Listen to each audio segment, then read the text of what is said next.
நண்பர்கள் அனைவருக்கும் வணக்கம். TN all driver association, national highway drivers union. நண்பர்களே, இன்னைக்கு ஒரு நபர் எனக்கு ஃபோன் போட்டாரு. சமூக ஆர்வலர், பிசினஸ் மேன் அப்படின்னு சொல்லி பேசினாரு. என்னுடைய வீடியோக்களை பார்த்துட்டு இருக்காராமா. ஃபாலோவில் இருக்கேன், உங்களுடைய வீடியோக்கள்லாம் பார்த்துட்டு இருக்கேன். எனக்கு ஒரு சின்ன சந்தேகம், நான் அதை கேட்கணும், அதுக்காக தான் கால் பண்ணேன். டிரைவர்ஸுக்கு மரியாதை இல்லை அப்படின்னு சொல்லி நிறைய பதிவுகள் போட்டிருக்கீங்க. எப்படி மரியாதை கொடுப்பாங்க? டிரைவர்ஸ் பூரா தண்ணி அடிக்கிறவங்க தானே, எதுக்கு மரியாதை கொடுக்கணும் அப்படின்ற கேள்வி அவர்கிட்ட இருந்து என்கிட்ட கேட்கிறார். நான் அவர்கிட்ட கேட்டேன், சரிங்க ஐயா, நீங்க சொல்றத நான் ஏத்துக்கிறேன். டிரைவர்ஸ் 20% பேர் தண்ணி அடிக்கிற நபராகவே இருக்கட்டும், 80% பேர் தண்ணி அடிக்காத நபர்கள் இப்பயும் இருந்துட்டு தான் இருக்காங்க. நீங்க கூட உங்க தெருவில் இருக்கிறவங்கள கூட பார்த்திருக்கலாம், உங்க ஊர்ல இருக்கிறவங்கள பார்த்திருக்கலாம். தண்ணி அடிக்காத நபர்கள் 80% பேர் இருக்காங்க. அப்படி இருக்கும்போது இந்த 80% பேருக்கு ஏன் மரியாதை கொடுக்கல? 20% பேர் தண்ணி அடிக்கிறாங்க, ரைட்டு. 80% பேர் தண்ணி அடிக்காதவங்க இருக்காங்க. அப்ப இவங்களுக்கு ஏன் மரியாதை கொடுக்கல அப்படின்றத கேள்வியை கேட்டதுக்கு அவர் அப்படியே ஸ்டன் ஆயிட்டாரு. சரி, அவர் விஷயத்தை விடுவான், அவருக்கான பதில் நான் கொடுத்துட்டேன். இப்ப அதை நண்பர்கள்ட்ட நான் கேட்கிறேன். அதாவது இப்ப ஒரு கோர்ட்டினுடைய நீதிபதி இருக்காங்க, அவங்களுக்கு நாம மரியாதை கொடுத்தாகணும். ஏன்னா அவங்க போட்டிருக்கிற யூனிஃபார்ம், அந்த யூனிஃபார்முக்கு நம்ம கையெடுத்து கும்பிட்டு மரியாதை கொடுக்கிறோம். ஒரு வக்கீல் இருக்காங்க, அவங்களுடைய யூனிஃபார்முக்கும் நம்ம மரியாதை கொடுக்கிறோம். ஒரு காவலர் இருக்காங்க, அவங்களுடைய யூனிஃபார்முக்கும் நம்ம மரியாதை கொடுக்கிறோம். அரசு அதிகாரிகள், அவங்களுக்கு இந்த ட்ரெஸ் கோடு அப்படின்னு ஒரு ஃபார்மட் இருக்கு. ஏன்னா அவங்க கையிலேயே கட்டிட்டு வந்து ஆபீஸ்ல உட்கார முடியாது, அவங்களுக்குன்னு ஒரு ட்ரெஸ் கோடு இருக்கு. அப்ப அது பிரகாரம் வந்தாதான் அவங்களுக்கான மரியாதை. இப்படி யூனிஃபார்மை வச்சு மரியாதை கொடுக்கணும்னு தான் இந்த யூனிஃபார்ம் அப்படின்ற ஒரு கேட்டகரியை கொண்டு வந்தாங்க.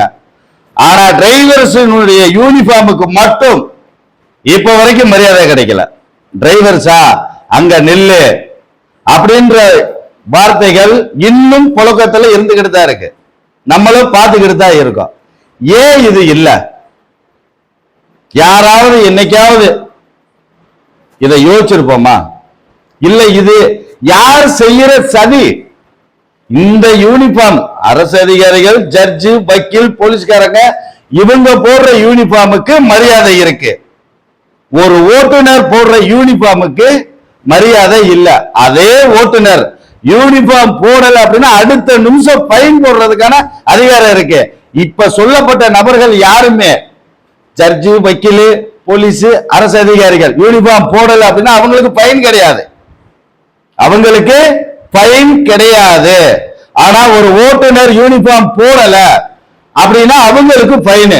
அப்ப அப்பேற்பட்ட இடத்துல இருக்கிற டிரைவருக்கான யூனிஃபார்ம்னு சொல்லி கொண்டு வர்ற இதே சமுதாயம், அரசு. ஆனா அந்த யூனிஃபார்முக்கு மட்டும் மரியாதை இல்லை. டிரைவர்னா டே இங்க வாடா, எப்படி டே இங்க வாடா. இதே கேள்வி நானும் கேட்கிறேன். இப்போ ஒரு ஸ்டேஷன்ல ஒரு 40 வயசு மதிக்கத்தக்க ஒரு கான்ஸ்டபிள் இருக்கார். அதே இடத்துக்கு ஒரு எஸ்ஐ போஸ்டுக்கு ஒரு 25 வயசு 28 வயசு உள்ள ஒரு நபர் வர்றாரு. இந்த கான்ஸ்டபிள் அந்த எஸ்ஐய டேன்னு கூப்பிட முடியுமா? முடியாது. காரணம் அவர் போட்டிருக்கிற யூனிஃபார்ம்.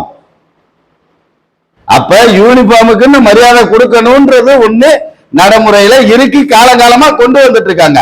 ஆனா டிரைவர் போட்டிருக்கிற யூனிஃபார்ம் பார்த்தா மட்டும் டேகவா, ஏய் டிரைவரா, நீ வெளியே போய் நில்ல, நீல இந்த பக்கம் வரக்கூடாதுப்பா, சாப்பிடணும்னா பின்னாடி போய் சாப்பிடு. எப்படி டிரைவர்னாலே அவ்வளவு இலக்காரமா போயிட்டு இருக்கு.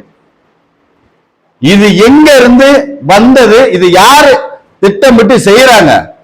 யாராவது என்னைக்காவது யோசிச்சிருப்போமா? இதே டிரைவர் இல்ல அப்படின்னா வீட்டுக்கு வர்ற பால்ல இருந்து, காய்கறியில இருந்து, போட்டிருக்கிற துணிமணி அத்தனை பொருளும் இன்னைக்கு டிரைவர் இல்லாம ஒரு பொருள் கூட எங்கேயுமே நகராது. மெடிசன் முதல் கொண்டு டிரைவர் இல்லாம நகல போறதே கிடையாது. அப்ப அந்த இடத்துல டிரைவரினுடைய மகத்துவம் உங்களுக்கு தெரியுது.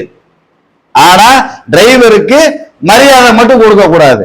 கேட்டா ஒரு வார்த்தை, டிரைவர்னா தண்ணி அடிக்கிறியா? ரைட்டு, தண்ணி அடிக்கிறியானா ஒரு 10%. எந்த துறையில யாரும் பண்ணல? எல்லா துறையிலையும், எல்லா இடத்துலயும், எல்லா ஊர்லயுமே 100 பேர் இருக்கிற இடத்துல 10 பேர் குடிக்கிறாங்க, மிச்சம் 90 பேர் இருக்காங்களே. ஏன் அவங்களுக்கு மரியாதை கொடுக்க தெரியுது? மற்ற துறைகள்ல இல்ல ஒரு ஊராவே இருக்கட்டும். ஆனா டிரைவர்ஸ்னா மட்டும் காரணம் இதை சொல்றது. இது எந்த வகையில நியாயம்? நான் அந்த நபர்கிட்ட கேட்டேன், யாரு என்கிட்ட கேட்டவர்கிட்ட, ஐயா நீங்க கார் வச்சிருக்கீங்களா அப்படின்னா, கார் வச்சிருக்கீங்க அப்படின்னாரு. நீங்க டிரைவர் போட்டு ஓட்டுறீங்களா நீங்களே ஓட்டுறீங்களா அப்படின்னா, என் வீட்டுல என் வண்டியில வந்து டிரைவர் தான் இருக்காரு. அந்த டிரைவருக்கு நீங்க எத்தனை நான் மரியாதை கொடுத்துருப்பீங்கன்னு கேட்டேன். சாப்பிட்டியான்னு ஏதாவது கேட்டிருப்பீங்களான்னு கேட்டேன். யோசிச்சு பார்த்துட்டு நான் கேட்டிருக்கேன். அதை ஏங்க கொள்ள நேரமா யோசிச்சுட்டு பதில் சொல்றீங்க? சரி, அந்த கார் ஓட்டுற டிரைவர் எத்தனை உங்க வண்டிக்கு வந்து தண்ணியை போட்டு வந்தாரு, இல்ல உங்க வண்டி ஓட்டும் போது கெட்ட வார்த்தைகளை பயன்படுத்தி யாரையாவது திட்டி இருக்காரா அப்படின்னு? இல்ல இல்ல, அதெல்லாம் செஞ்சது இல்ல. அப்ப ஏன் உங்க டிரைவருக்கு நீங்க மரியாதை கொடுக்கல அப்படின்ற கேள்வியை கேட்டதுக்கு அவரால் பதில் சொல்ல முடியல. நல்லா கேட்டுங்க, சமூக ஆர்வலர், ஒரு பிசினஸ் மேனு, அவர் வண்டியிலையும் டிரைவர் போட்டு தான் ஓட்டுறாரு. ஆனா அவர்கிட்ட ஓடுற டிரைவர் எந்த பழக்கமும் இல்லாத நபரு. அவருக்கே அவர் மரியாதை கொடுக்கணும்ன்ற என்ன வரல. நான் போட்ட வீடியோவை பார்த்துட்டு எனக்கு போன் போட்டு கேள்வி கேட்டவர். அப்ப எங்க இருக்கு டிரைவருக்கான மரியாதை?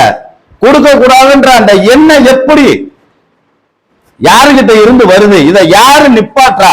இதை யாரு அழிச்சது? இந்த யூனிஃபார்முக்கு மரியாதை கொடுக்கணும், இந்த யூனிஃபார்முக்கு மரியாதை கொடுக்க கூடாதுன்ற நிலைமையை கொண்டு வந்ததாரு. எல்லா விஷயத்துக்கும் ஓட்டுநர் வேணும். ஓட்டுநர் இல்லாம இன்னைக்கு ஒரு அணு கூட நகராது. அப்படி இருக்கிற ஓட்டுநர் தேவை. ஆனா அந்த ஓட்டுநருக்கு மரியாதை மட்டும் கொடுக்க மாட்டோம். நீங்களே சொல்லுங்க, இது யார் செய்யற சதி? யாரால இந்த மாதிரி ஒரு சம்பவம் இப்ப வரைக்கும் நடந்துட்டு இருக்கு? அப்ப இதனுடைய அர்த்தம் என்ன? நீங்களே பதில் சொல்லுங்க. நன்றி அன்பர்களே.